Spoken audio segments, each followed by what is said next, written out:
কালীপাড়া ধুপড়িতে প্রত্যেকটা news channel থেকে আমার সাংবাদিক ভাইয়েরা এসেছিলেন, হয়তো আপনারা ফেসবুকে ইউটিউবে অনেক পাবেন।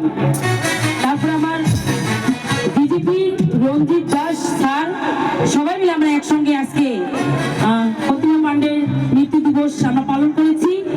আমি চাইবো আমার প্রায় তো প্রতিমা পাণ্ডে বড়ুয়ার জন্য তার যাতে